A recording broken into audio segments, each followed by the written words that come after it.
We're here with David Morgan. David, Currency Countdown Report again this week. It's great to see you. You're looking very dashing. I love this silver suit. And I want to go ahead and hit the ground running by talking to you about Ben Bernanke. So what do you think about his speech, his Jackson Hole speech this week?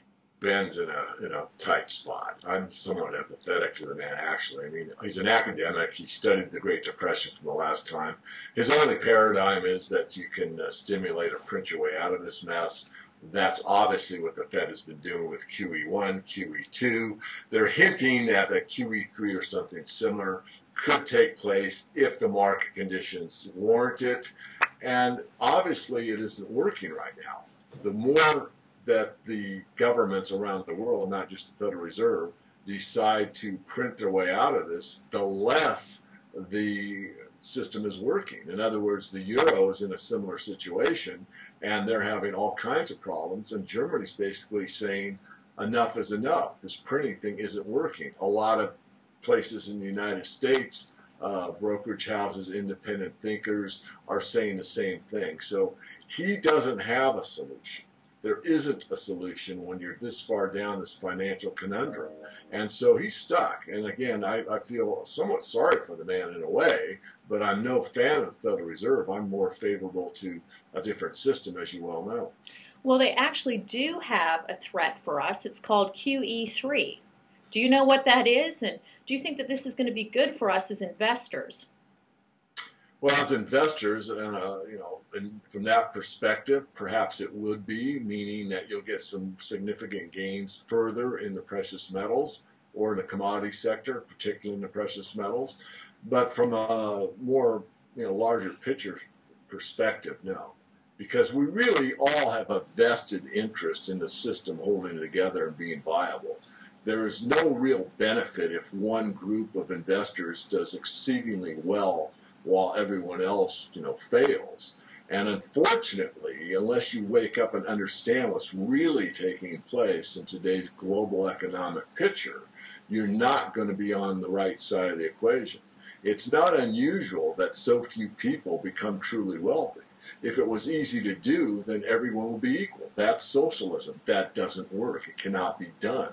There's too many choices that have to be made on a conscious level that most people don't make in order to succeed as an investor or as a runner or as anything in life. The reason the top are the top is because it's hard to get to. Same thing applies in the markets. This problem is very, very simple. There has never been a fiat monetary system that's worldwide, that's at the point we're at right now without a catastrophe coming around the corner. Now, I'm not saying it's going to be a catastrophe, but what I am saying is that look at where we are. We're having an economic breakdown crisis throughout the transatlantic region. Europe is basically breaking down. There's no trust throughout the Euro countries. They mistrust each other. They know they can't pay back these loans, and they don't know what to do. You shift over across the Atlantic, you look at the United States, and basically we're just 2 steps behind them. So this is the real situation. It's unfortunate that most people don't want to look at reality. But that, again, is why there are people that can succeed at certain things in life and others that basically don't pay attention and don't. All right, well, let's talk about a group that is succeeding, and the Chinese have recently acquired another 450 million tons of gold bullion. Talk to me about the gold market in general right now. I mean, we had a little bit of a depreciation in the price of gold this last week. We have an ongoing debate on whether or not we have a gold bubble. Talk to me about gold. Gold is important because it represents stability. It's rare, it's scarce, and people have understood it for centuries. But is this really going to save us with our fiat currency? I've just jumped in here because Sure. Is this how we protect ourselves? Well, again, on an individual level, it could be how you protect yourself, but it doesn't really help the system. The only way the system is going to come back is to get confidence back in the system. Does that have to be tied to gold? Not necessarily. At this point in time, I think it's almost imperative because the people at the top and the underlying, everybody, so to speak, may not understand the intricacies of a sound financial system. What they do understand is that the dollar or the Aussie or whatever they're using isn't buying what it did, 5 years ago, 10 years ago, et cetera. They know something's wrong. They may not be able to articulate it, but they understand it. So to rectify the system at this point, I do believe that you probably have to go back on some type of gold or pseudo-gold standard. I am very, very sure we wouldn't go back on a true gold standard, but I am open to the thought that there will be some type of SDR/gold tie that will stabilize the markets. But until you get stability in the markets, it's going to continue to go down the same path that we're on, which is uncertainty, volatility, and more anxiety throughout the financial system. Well, I spoke with another expert in the industry this last week, and he was saying that he doesn't think it's a gold bubble because people are lined up to sell their gold right now. Do you think that we are in a gold bubble right now? Well, as I said when silver was doing the same thing, silver went parabolic, gold went parabolic. I could state it this way. We could be in what I would classify as a mini bubble. But this is a precursor to one that's going to be so huge, so gigantic, so off the charts, I mean that literally, that it's going to go down in the financial record books bar none. We're in a grand super cycle.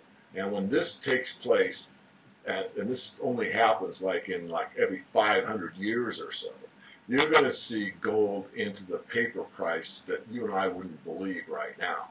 And so is this like a bubble?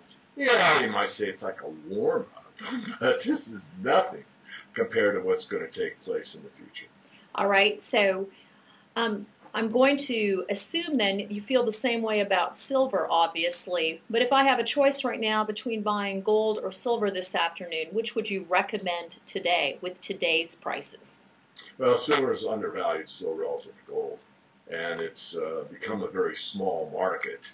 Not that it always was, but you want to see what's undervalued. Silver's undervalued relative to gold. It represents a great opportunity. I believe since it's outperformed gold from the start of the bull market, it will continue to do so. And I also believe, of course, that if you dive into the silver market, be prepared because it's a very volatile market. Okay, so speaking of volatility, I just want to wrap this up by asking you about resource equities. We're getting a lot of media attention telling us to get back into that market immediately. What are your thoughts on this?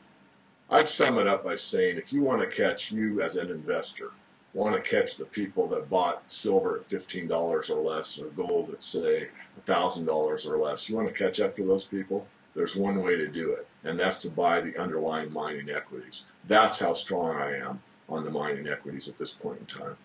Thank you, David. It's a pleasure having you on this week's show. My pleasure, Tracy. Thank you.